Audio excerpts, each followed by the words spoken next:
दोस्तों, जब से सुष्मिता सेन और ललित मोदी का लव अफेयर सबके सामने आया है, लोग तरह तरह की अटकलें लगा रहे हैं। क्योंकि ललित मोदी अच्छे खासे अरबपति व्यक्ति हैं, इसलिए ज़्यादातर लोग यह कह रहे हैं कि सुष्मिता सेन एक गोल्ड डिगर है, यानी कि वो पैसे के लिए ललित मोदी के करीब आई हैं। मगर इस मामले में सबसे समझदारी वाली बात सुष्मिता सेन के एक्स बॉयफ्रेंड विक्रम भट्ट ने कही है। विक्रम भट्ट ने कहा है कि सुष्मिता सेन ने उनसे जब प्यार किया तब विक्रम भट्ट एक फ्लॉप डायरेक्टर थे और उनके पास सुष्मिता सेन के बैंक बैलेंस का 1% से भी कम पैसा था। यह बात बिल्कुल सही है दोस्तों। दरअसल सुष्मिता सेन और विक्रम भट्ट का अफेयर 1995 में दस्तक फिल्म की शूटिंग के दौरान चालू हुआ। दस्तक फिल्म के निर्देशक महेश भट्ट थे और विक्रम भट्ट उस फिल्म के स्क्रिप्ट राइटर थे। उस समय तक विक्रम भट्ट की 3 फिल्में रिलीज हो चुकी थीं और तीनों ही बॉक्स ऑफिस पर सुपर फ्लॉप रही थीं। वो शादीशुदा थे और उनकी एक बेटी भी थी। जैसे तैसे संघर्ष करके वो दाल रोटी निकाल रहे थे। वहीं सुष्मिता सेन के पास मिस यूनिवर्स का खिताब था, ढेर सारी फिल्में थीं और मॉडलिंग कॉन्ट्रैक्ट्स थे। जितनी दौलत और शोहरत के ढेर पर सुष्मिता सेन उस समय बैठी थीं, विक्रम भट्ट उसका सपना भी नहीं देख सकते थे।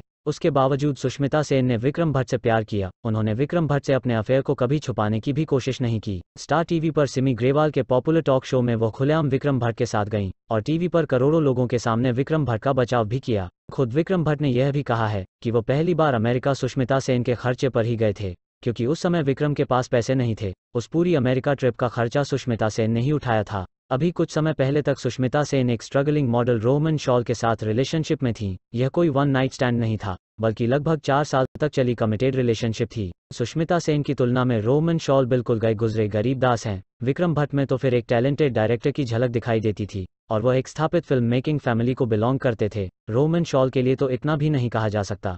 मुझे तो यह सोचना बिल्कुल बेतुका और बचकाना लगता है कि सुष्मिता सेन ललित मोदी के पैसे की वजह से उनके करीब आई हैं, पर यह मेरी पर्सनल ओपिनियन है। जरूरी नहीं कि सब लोग मेरे जैसा ही सोचें। वैसे दोस्तों, आपको क्या लगता है, सुष्मिता सेन और ललित मोदी के बीच प्यार का रिश्ता है या पैसे का? कमेंट करके ज़रूर बताएं।